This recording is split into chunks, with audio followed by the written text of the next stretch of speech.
Welcome to the Commentary Magazine Daily Podcast. Today is Friday, June 21st, 2024. It is the summer solstice, the longest day of the year. So exciting. And we are going to make it a little longer and more depressing for you because that's our mission. That's our brief. That's our purpose until the Sabbath arrives and we are blessedly freed for 25 hours from the troubles and tribulations of the news. And by we, I mean executive editor Abe Greenwald. Hi, Abe.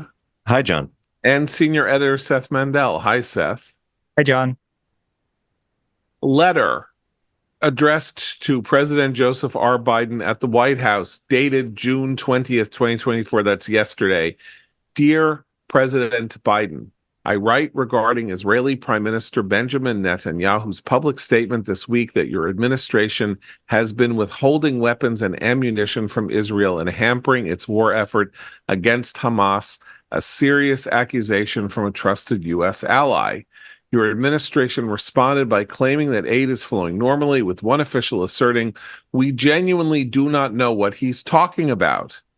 You claim that the only hold or delay is on the 2,000-pound bomb and 500-pound bombs you refused to deliver earlier this year, but you're deliberately misleading the American people and insulting a key ally. Your administration is engaged in bureaucratic sleight of hand to withhold this crucial aid to Israel during a shooting war, as you are aware. The Arms Export Control Act requires the administration to notify Congress before sending weapons to a foreign country. Your administration has manipulated this requirement by withholding this formal notification to Congress of approved weapon sales, including F-15s, tactical vehicles, 120 millimeter mortars, 120 millimeter tank rounds, joint direct attack munitions, and small diameter bombs.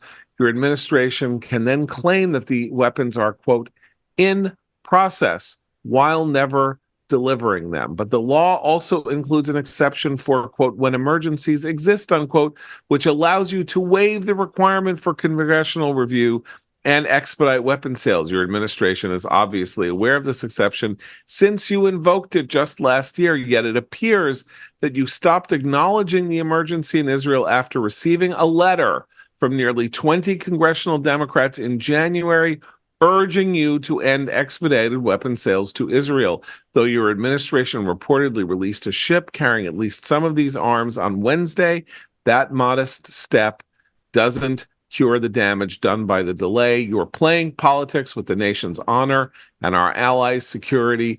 Worse still, your administration lacks the honesty to communicate its true policy to the American people, instead preferring to hide behind weasel words and bureaucratic process. Thank you for your attention to this important matter. Sincerely, Tom Cotton, United States Senator.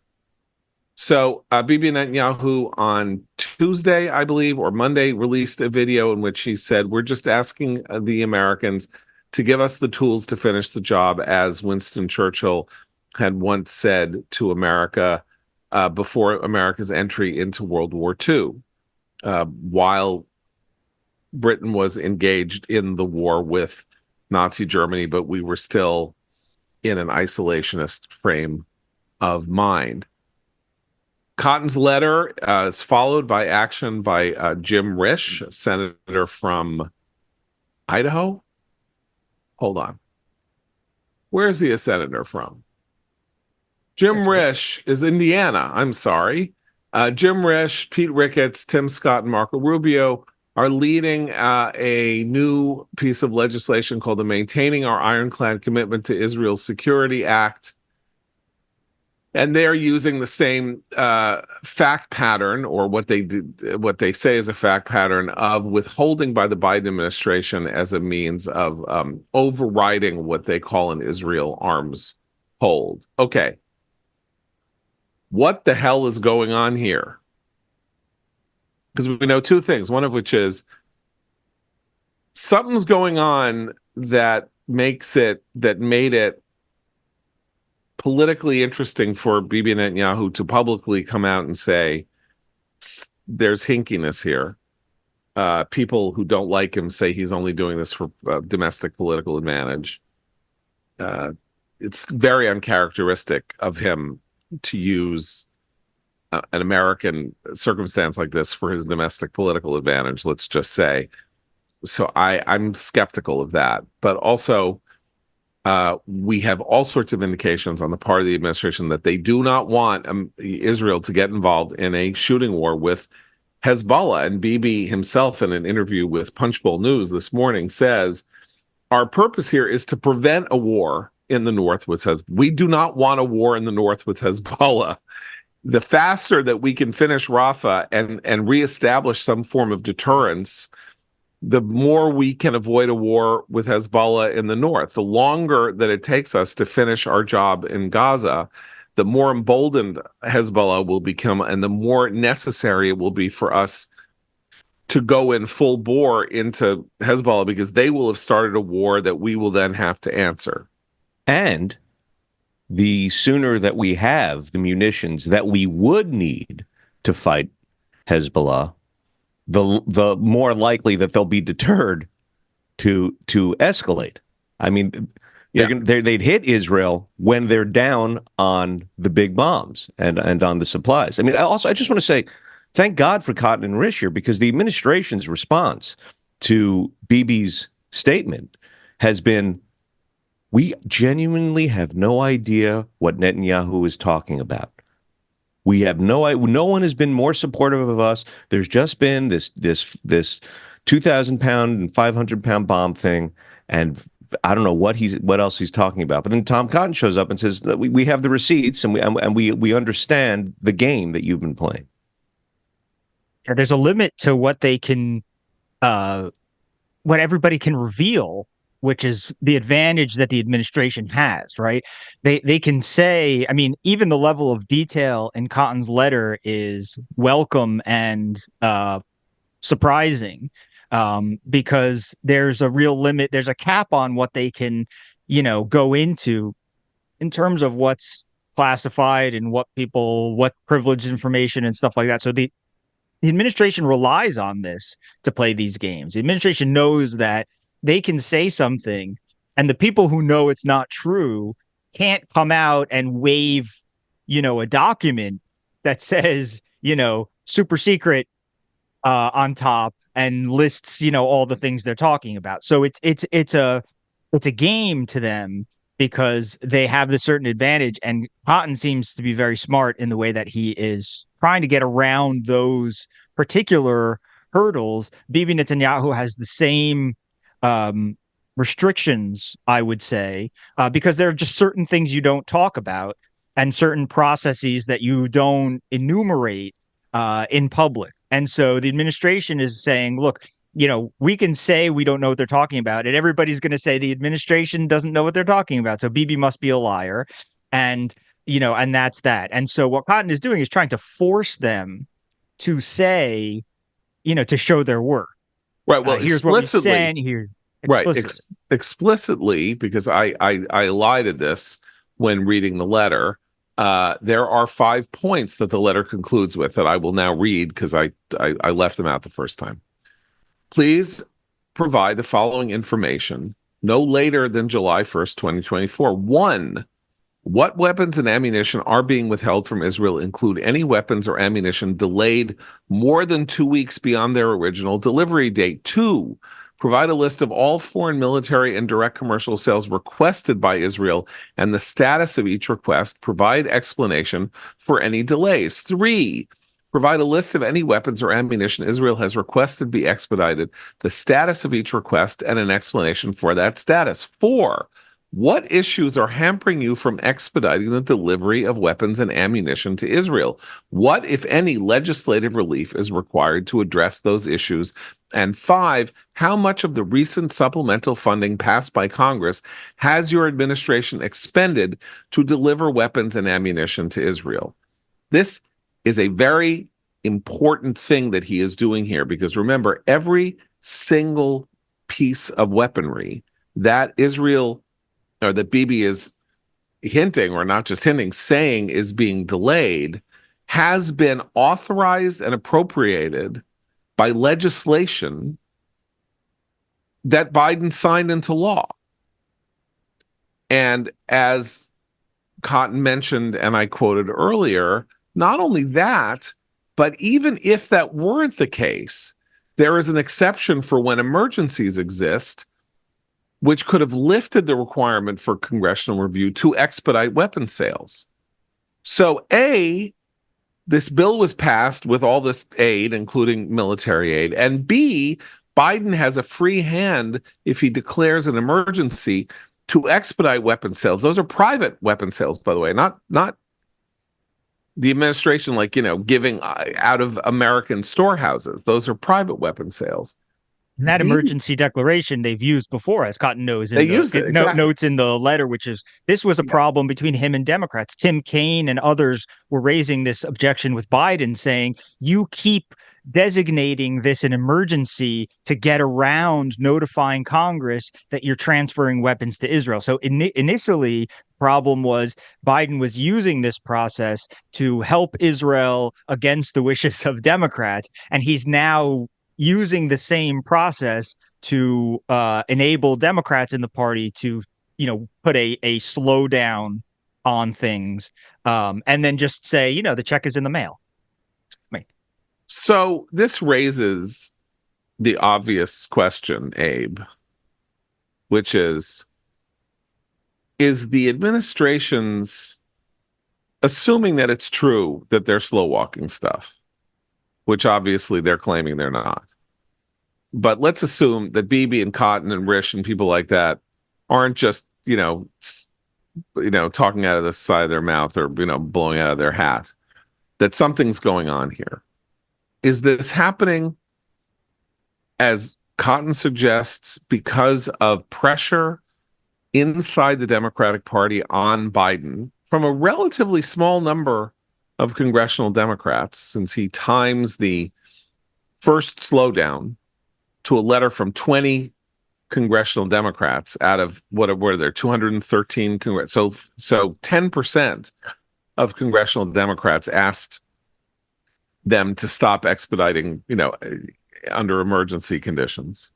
So is this political inside the Democratic Party, or is there a conviction belief thing going on that Israel's efforts need to be constrained, despite the fact that the administration pursued legislation to secure these weapons for Israel, that they actually want to constrain Israel, and that they now have a second reason to constrain Israel, which is that they don't want Israel to have a freer hand to do what it might feel is necessary in the north against Hezbollah? Is it political, or is it tactical, strategic, geopolitical?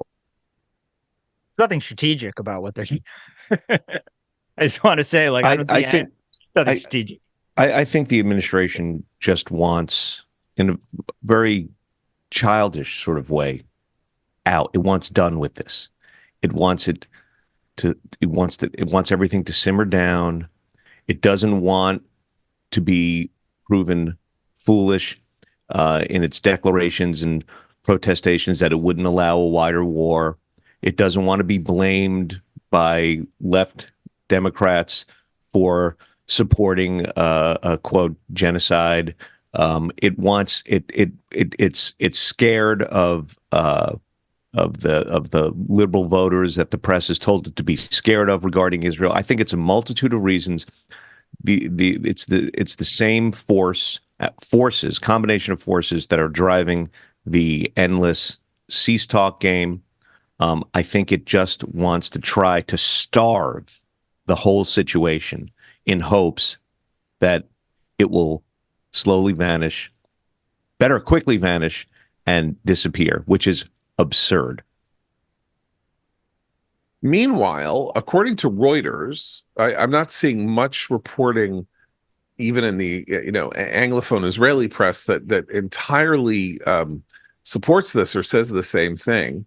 But Reuters is making it clear that these reports we were getting earlier in the week that Israel's efforts in Rafah are achieving the near end game. Okay, this is from Dateline Cairo, by Nidal al-Murabi. Israeli forces step up bombardment across Gaza. Engaging in close quarter combat with fighters led by the Palestinian Islamist group Hamas. Da da da. Residents said the Israelis appeared to be trying to complete their capture of Rafah. Tanks were forcing their way into the western and northern parts of the city, having already captured the east, south, and center.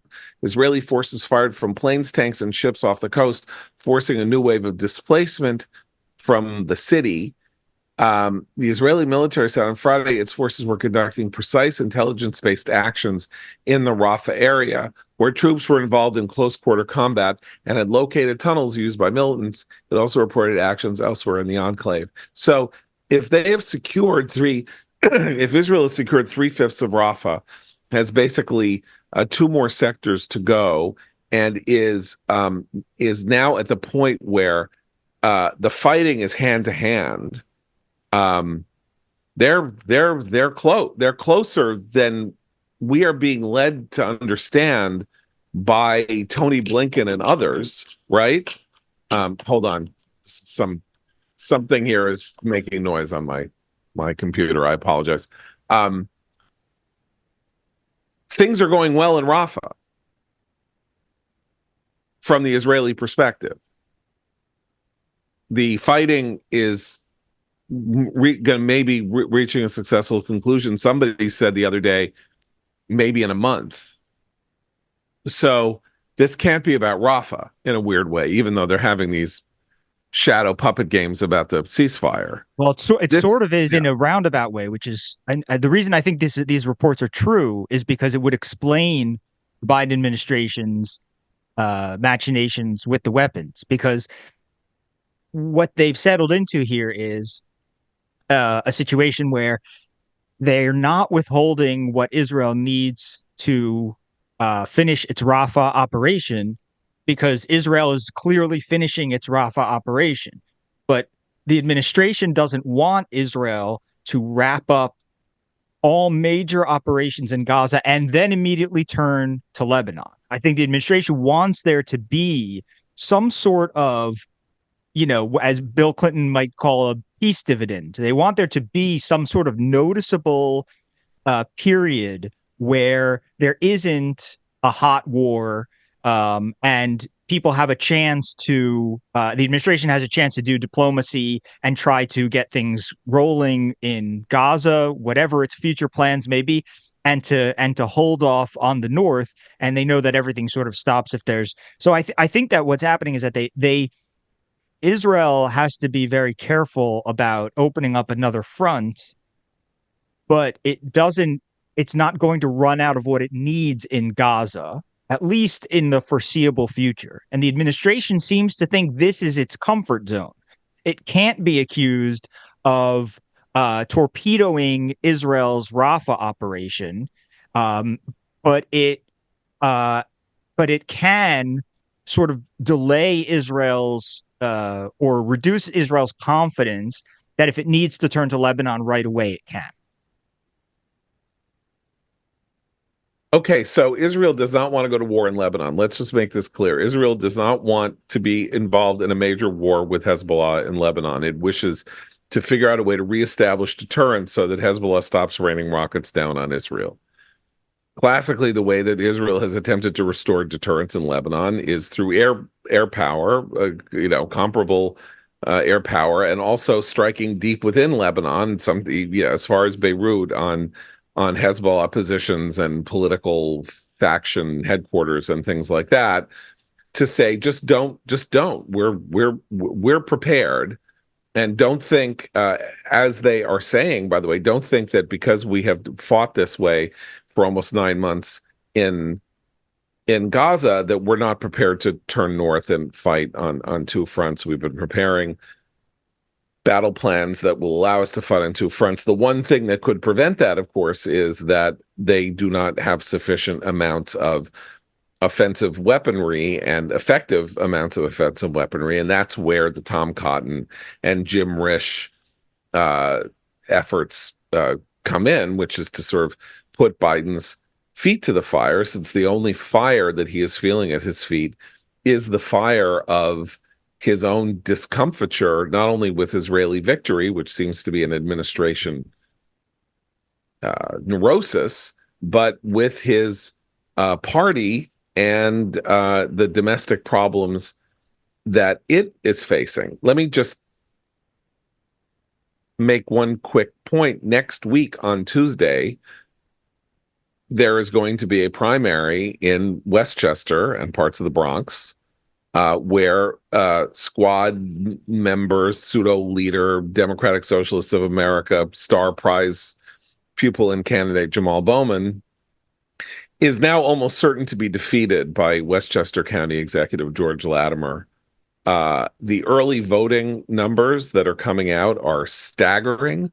We have 60%, 70% turnout in Jewish neighborhoods and among people who are sort of gathering their votes and signatures at synagogues and other Jewish places. The early vote will tell, because of course it's a weird primary day. No, there's nothing else on the ballot to vote for, and the Jewish community is lit up like a I was going to say like a Christmas tree, which is a weird analogy. Well, it is because we love Christmas. So it we love Christmas. Nobody loves Christmas more than we also do. Those stats, by the way, I think I saw that Jews in the district were 9% of the registered voters, but 40% of the early vote. That's insane. Right. I mean, that's basically the ball game. They're 40% of the early vote, and you can presume that 90% of that vote is anti Bowman. Then you would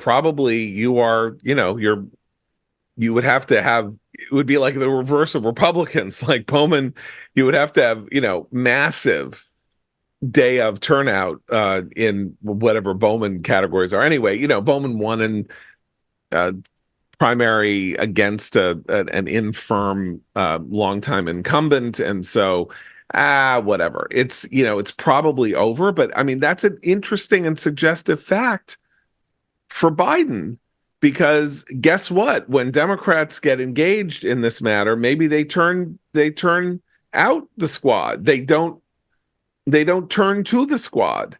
And Cori Bush in Missouri, her primary is not till August, but that same game plan can be deployed against her. It's a different kind of district, and it doesn't quite have the same population, but she is not polling well. Weird stuff is coming out about her claiming that she has the powers of mystical healing. And has done exorcisms, and she's healed people and all of that. Like Biden's being given more running room. If Bowman loses on Tuesday, the administration can implicitly go to Democrats in Congress and say, you know what, you guys are on the wrong side of history here. Democrats don't want this. These are primaries. These aren't general elections here. Right. If you try, you can actually, right. This is the example Republicans like to point to, because there are not many examples of either party in modern age going against their own incumbents, right? Because it's just not the process. But the Steve King example is the one that Republicans go to, which is that, the leadership, the House leadership, turned on Steve King. They stripped him. Steve King, the longtime Iowa congressman, he was out of Congress now, obviously, and he had made he's got all sorts of funny ideas about people and the color of their skin and their religions and ethnicity and all sorts of stuff. Steve, not to go into all that, but he's, famously, and about a decade ago. And so they just eventually the GOP leadership had it, and they turned on him. They stripped him of his committee assignments. So that was the first thing to do, because then his opponent can go to their district constituents and say, you're not getting anything. There's no bacon to bring home anymore. He's got no committee assignments. All you have, is this old racist. Like that's it. You can't balance it with here's what he does for the district anymore. That enabled local groups to get involved, the Republican Jewish Coalition, came out against an incumbent, which is important that these groups do. There's a process, and you can. And so the argument is being made for Democrats to do the same thing. And I think it's important that you bring up the Cori Bush situation, because Israel is not going to be the main thing that costs her that primary election if it does. And that is even more important, because you can say in New York that, look, if you have a district where 40% of the early vote is motivated Jews, then you have an obvious issue, but it's a situation you can't replicate in Missouri. But the answer is you don't have to, because Wesley Bell is, I think last I checked, was outraising Cori Bush, or at least outpacing her fundraising Right. in the quarters that they were measured against each other. And Wesley Bell is, he's an African American, sort of a bit more of a law and order guy. He has establishment credibility. He's not, and so he's not somebody that progressives are going to be angry with, and they're not making the race about Israel. So you can identify Wesley Bell, by the way, was going to run for Senate, right? He wanted to take on Josh Hawley, I believe. And he dropped out in order to run against Cori Bush. So this is an establishment guy with establishment cred, money behind him, and political figures and organization behind him, who was really going to be their prized Senate challenger. And instead of challenging a Republican in the Senate, the decision was made to have him challenge Cori Bush, a fellow Democrat, in the primary. You can do this. But I got to say, when it comes to Biden here, I think you guys are giving him way too much credit. The idea that, what indication is there at all that he wants to turn against this side? I feel as if the administration has declared long ago what camp it's in, where it sides, what it's going to do, what it's going to direct all its energies toward, which is restraining Israel. And I think that is where they are locked in. They are not looking for ways to zag now. I do not disagree with you. I am only pointing out that political realities, you're locked in a very complicated political moment with all sorts of interesting political realities, and data points start coming at you. And if one of the data points is that the squad is actually under threat and under pressure of losing its power from its own primary electorates, then maybe you can take a second look at how important they are to your coalition, and whether you're getting a message from other Democrats that you want to look another way. That message might be in the Bowman district, very directly tied to Israel, and may not in the Cori Bush district, assuming that this is really a close race or that she loses, won't be tied directly to Israel, but it will be tied indirectly to Israel. First of all, because of how the money is being raised against her. And second of all, because rallying on Israel, anti-Israel sentiment does not appear to be a rallying point. She is not gaining from her position being one of the harshest anti-Israel voices. She is under threat because of it. So maybe this isn't a fertile field to plow. I'm not saying that the Biden people will be able to shift gears. They don't seem to be all that able to shift gears. I'm just saying that, it may be something to look at or think about before we look at or think about some other matters that we need to talk about. I just want to finish the week talking to you again about our friend David Bahnsen's book, Full-Time Work and the Meaning of Life. This argument that I've been explaining to you in a very, very, very vulgar way about how David says that a life dedicated to work is a life of purpose, of meaning, an expression of God-given dignity and the idea of human flourishing by doing what you can to make your mark on the world and leave it in a better place than you found it in terms of productivity and the things that you can provide to others, and that we live in a world in which there seems to be an odd low regard for work in this fashion, and we need to change that in order to be our best selves and have the best America that we can have. So that's David Bonson's Full-Time Work and the Meaning of Life. You can find out more at fulltimebook.com, or just go to Amazon, Barnes & Noble, type in BAHNSAN, buy the book, and have a wonderful weekend with it. Campuses, because this is another thing that's going on that does speak to Cori Bush, though it's not anywhere near Cori Bush.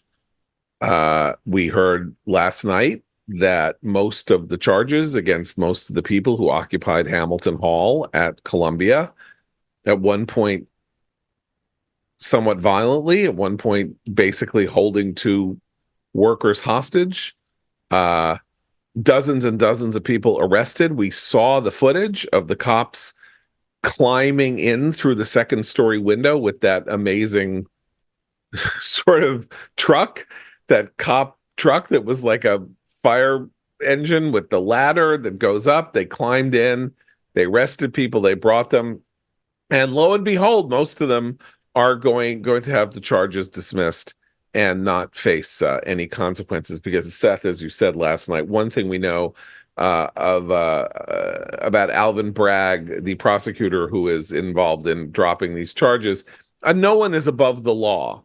No one. Donald Trump must face 34 charges. No one is above the law. No one who has served as president of the United States is above the law. Right. But everybody else is above the law, as long as they are your constituents who we hope to vote for you and are doing disgusting left-wing filthy things that are destroying civil life and the life of the university, and simple, trespass with acts of violence. How many hundreds of people have gone to jail for January 6th? Granted, that was an insurrection at the Capitol. This was simply, an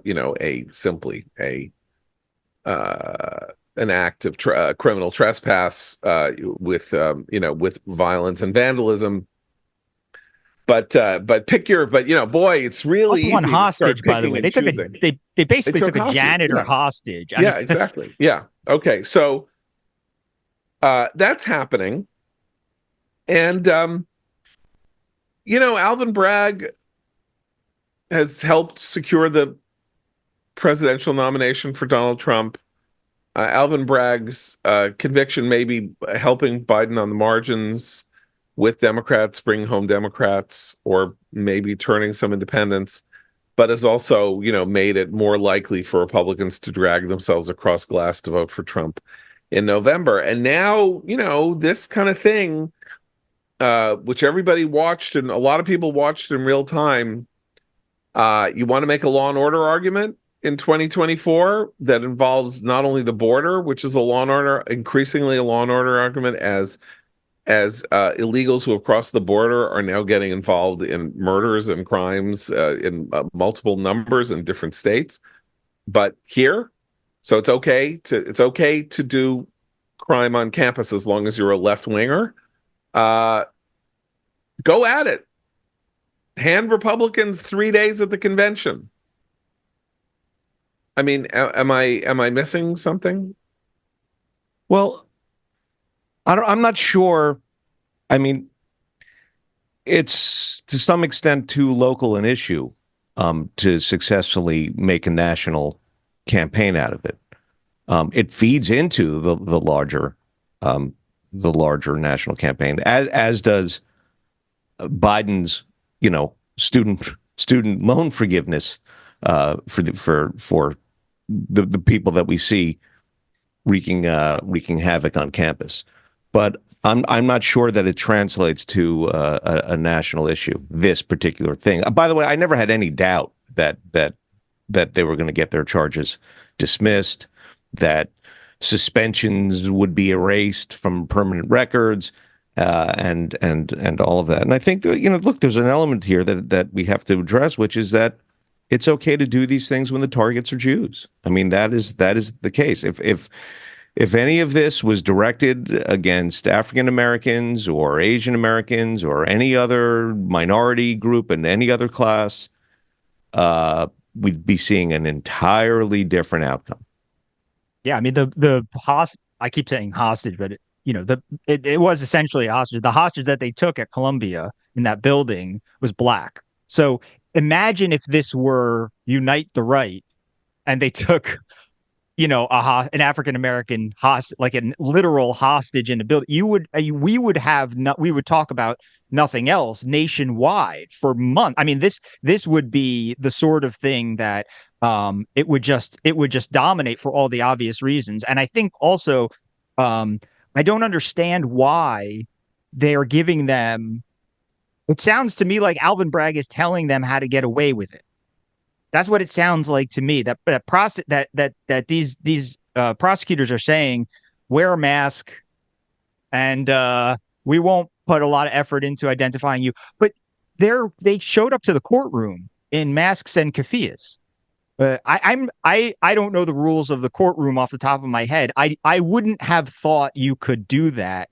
I wouldn't have thought you could have your face covered as a defendant in the courtroom. Maybe I'm just wrong about that, and you can go in your your masquerade ball mask and whatever you want. But there's a certain decorum that you would expect in these places, and Alvin Bragg and the Democratic prosecutors are just telling them, like, ignore it, ignore the rules, ignore go ahead, wear a mask, cover your face in front of the judge. I mean, these are like I keep thinking back to the judge in the Trump case who was like angry that the Trump witness was giving him side eye, and he groaned under his breath. He grumbled, or he sighed at something, and the judge kind of went ballistic on him. It's like, don't. This is my courtroom. You will behave. And here you have kids who were like taking hostages coming in and wrapping their faces and stuff like that. So I think the whole scene of it is really the problem. I think that Democrats at some level must understand that if Republicans do go into the convention with like a video reel of a bunch of defendants in keffiyehs sitting in a courtroom getting their charges dismissed, the visuals, in other words, are going to be powerful even if they're not at the Capitol. And I think Democrats are making their own bed by telling them to do the things that make the visuals look worse for them. It'll help you in the short term. Wear a mask, haha, you'll get away with it. But in the long term, what you have are a year-long reel of masked and keffiyed, scarved people, wreaking havoc. I should mention, by the way, that Columbia announced that it was placing three of its deans under placing three of its deans on leave after the revelation of the anti-Semitic text messages that they had shared with each other during a relating to an op-ed by the Columbia University rabbis talking about the eruption of anti-Semitism. Columbia Hillel director Brian Cohen, who was said to be taking full advantage of this moment for its fundraising potential, and messages were passed among four deans at Columbia. Just so happened that somebody wrote a little piece about this for the Free Press, was there, took pictures of the screen of one of the people in the group text conversation. The deans are Susan Chang Kim, Matthew Potashnik, and Kristen Crom. But it was announced, the suspensions, the placements on leave were announced by Dean Surratt. Dean Surratt was one of the four people on the text chain. So Joseph Surratt reiterated his commitment to learning from this situation and other incidents over the last year to build a community of respect and healthy dialogue. But he did not suspend himself. He was one of the four. It's like he's he's like one of the ringleaders, and he's arresting the three other people in the ring, and wagging his finger at them. Prisoner's dilemma. How? Right. This happens at the same time as the Stanford committee convened by the new interim president to investigate the anti-Semitism on the Stanford campus over the last year, issued a 177-page report that I haven't really been able to get into except cursorily. But Jewish Insider has a pretty remarkable report on it. Let me just pull that up because I had it, and when earlier you may have heard all of the music coming out of my computer, and I had to close all of my windows. All right, here we go, because this is worth exploring at some length. A new report from a Stanford committee, Gabby Deutsch reports, focused on anti-Semitism and anti-Israel bias, has determined that anti-Semitism is, quote, widespread and pernicious. This is at one of the 3 or 4 leading colleges in the United States, right? Capturing the atmosphere on campus in its eye-catching title, It's in the Air. It's a 148-page document comprising Stanford faculty, staff, students, and alumni. The 12 members of the committee detailed the hostile conditions. Some of this bias is expressed in overt and occasionally shocking ways, but often it is wrapped in layers of subtlety and implication, 1 or 2 steps away from blatant hate speech. A key goal of the university report said must be promoting civil discourse. Now, here's what's interesting, because, of course, when you had the committee created to study anti-Semitism, guess what else had to happen on campus? I'm only giving you one guess. There had to also be a committee to explore what? Islamophobia and anti-Arab discrimination on campus. Right? Same time, 2 committees. Well, so that report was released also. And I would like to report to you on where the reports diverged in Gabby Deutsch's words. For instance, in the Rupture and Repair report, that was the name of the Islamophobia report, a statement from the Muslim, Arab, and Palestinian community took issue with, quote, calls for civil discourse, unquote, alleging that the term, quote, reflects a suspicion of student activism, a distrust of speech outside the boundaries of institutional orthodoxy, and opposition to DEI. The report called for broader protection of free speech and condemned disciplinary action taken against some anti-Israel protesters who interrupted a family weekend event. The university's handling of which drew praise in the anti-Semitism report. So this 148-page report on the part of the committee to study anti-Semitism features events that people have heard of, like when a professor ordered the Jewish students to raise their hands, simulating what Jews were doing to Palestinians, and took a Jewish student's personal belongings to show him what it was like.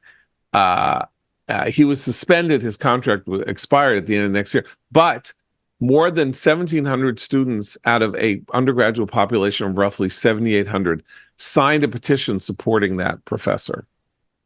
So things are really bad at Stanford. We knew that they were really bad at Stanford. They seem to be worse than we even knew. So we got Columbia and Harvard on the East Coast. We've got the number 1 university on the West Coast, Stanford. We have stuff going on at UCLA further down the coast on the West Coast. Berkeley out there. Yeah. And this notion that maybe Jewish kids would be safer going south if they're going to look for colleges where almost nothing happened, or when things happened, meaning at Tulane and at Emory, the administrations came down pretty hard after, being sort of shocked into, you remember there was actually, the cops came onto the Emory campus and started arresting professors who thought somehow that they were immune from arrest if they punched a cop in the head. Remember, there's this professor of divinity punched a cop on the head, got arrested, and she would like call the divinity department or the philosophy department or whatever. So, just watch out for September. This is, if anybody thinks this is over, we are nowhere near over, right? We are in not, it's not a long hot summer, though oddly, yesterday again in Valley Village, California, a shul with a day school attached to it had protesters outside it who were saying things like go back to Germany, Orthodox day school, right there on the streets of Los Angeles. You'd think, okay, well, it's June, school's out, right? Well, not necessarily at Jewish day schools, which sometimes have a year-round schedule, or maybe it was a daycare center, people were going to camp or some version of summer school or something like that. But this was being yelled at small children. Go back to Germany. So we are still very much in the grips of this. Can I say something on the school report stuff? Because this is something I've been writing about this on the blog all along, but I want to make a point here too, which is that I actually think it is incredibly not just offensive but disqualifying to have a dual investigation and report into anti-Semitism and Islamophobia. I actually think this is a really terrible thing that people should stop doing, and the Jewish community should be more outraged about it, because that doesn't happen, first of all, with any other group. You don't have like, let's balance it out. You don't go into Ferguson and say, all right, well, there's all this racial bias by the cops, so we've got a report on, how the black community in Ferguson and the white community in Ferguson feel they're being discriminated against. You couldn't imagine such a thing. But also, it has tied Islamophobia to the Israel issue in a really crucial way, which is that you have to denounce Islamophobia if you're going to defend Israel or be pro-Israel or express Zionism of some kind. It's becoming another loyalty oath situation where Israel and Zionism are being tagged automatically with Islamophobia. You start out assuming that saying Jews should have their own state and live is going to offend people. And the attitude toward people who are offended by Jews living is not, let's make a report. It's, you should put on your most comfortable sneakers, identify a short pier, and take a good long walk right off it.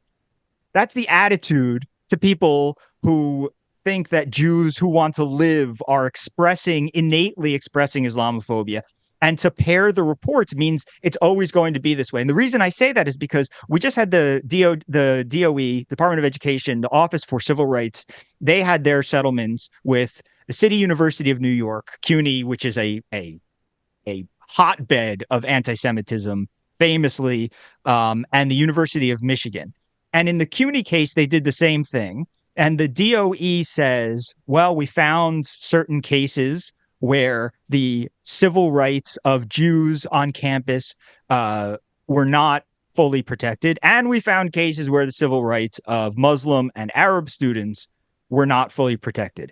And when you compare them, you see a pretty big difference. The Jewish students had complained that there were thousands strong pro-Hamas lunatics marching through campus, disrupting classes, blocking them from going to class, getting in their way. Occasionally it spilled into violence. And so the school said, well, we'll try to make some accommodations for you since we're basically having a KKK march in the middle of campus. The Muslim and Arab students who sued because of those accommodations. And they said, you're giving the Jews accommodations you didn't offer to the Palestinian community. And therefore, that is unequal treatment. So, in other words, you're seeing one side be aggressive and threaten Jews. And when anything is done to offer Jews some measure of protection, the school is sued for providing that protection from the mob. The Stanford situation really wasn't any different. John, you mentioned this teacher, and the report says it's not it's an exceptional case in how in how obnoxious and how humiliating it was. But it is a clear problem that teachers in the classroom, professors, are making students, singling Jewish students out. Jewish students feel singled out by their professors, by administrators. And then you had, and so they said, well, we should have civil discourse. And the complaint, the report from the Arab and Muslim side was, your call to not humiliate Jews in class is offensive to us. It's discriminatory toward us because that's what we want to do. That's what we. That's the comparison. We believe in that. Yeah. So now we're having like the DOE, we're having like legitimize this idea that these two things are the same when one is in reaction to the other. And I think that people really need to just stop messing around with this stuff because it's getting really dangerous. If the DOE is going to say, yeah, you can successfully sue the school for protecting Jews from a mob. I think that's a very wonderful and a very important point, and it reminds me of something, to go petty, but that you can see how these things develop from tiny little seedlings. I just give an example in New York City. New York City has a policy called alternate side of the street parking. If you park in the New York City streets twice a week, you have to move your car so that the street cleaning truck can come by and clean the streets. There are days in the course of the year when the alternate side of the street parking is suspended. Those are usually federal holidays since everybody's off. Christmas and Easter, because those are days when people are largely off, even though they're religious holidays. And Jewish holidays, because religious Jews are enjoined from using electricity on holidays and therefore cannot move their cars in the morning because they're not supposed to turn a key and start an engine. And around about 15 years ago, the New York City Council started adding alternate side of the street suspension parking days to take account of Islamic holidays. Eid al-Mubarak, Eid al-Fitr, various other ones. But there's no reason for it exactly, because they're not enjoined from using their cars like this is something, but because Jews were getting something, and this was an accommodation that had been made in a city that was in whenever this happened, the city was 22% Jewish or something like that. So, this was not, this was an accommodation for a genuinely large segment of the population. But the idea was unfair. Jews get it. Muslims should get it too. So Muslims now get it too. People saying, we don't ordinarily do this kind of thing in law because this is this very particular circumstance owing to the rules of Jewish law. You would be forcing people to violate their religion if you made them hew to this law. So we're not going to do that as part of civil discourse in the United States. But this then turns into an equity argument. And once that starts, there's no ending it. Once you say we need a panel to discuss anti-Semitism because there has been a 350% increase in incidents of anti-Semitism on this campus and a 0% increase in the incidents of Islamophobia. But you say, okay, one requires a panel and the other also requires a panel because they're going to be mad that they don't get a panel. And what's more, then when the results come in, the results are going to be the other panel is bad. Trying to do something to investigate anti-Semitism is anti-Islamic. So you start down this road and there's Reflects no the telling where it suspicion goes. of student activism, distrust Yes. of speech. That's what they say. Yes. That's the Islamophobia report. Yes. That the distrust of our activism. By the Yeah, way, so, what all this speaks to, and I'm not surprised at all, is that despite the drops in admissions, despite having presidents and administrators being called up to speak before congressional committees, despite police coming in, despite the publicity, despite donors pulling out large sums, the university administrators are nowhere near considering this in a serious way yet, which is why this is also going to continue, not just because the forces behind the money and the influence, the international forces behind the encampments and the craziness are going to keep pouring in, but because the administrations are absolutely nowhere near taking this seriously. Well, quite the opposite, right? That's the point of the suspensions of the 3 deans by the 4th dean. Yep.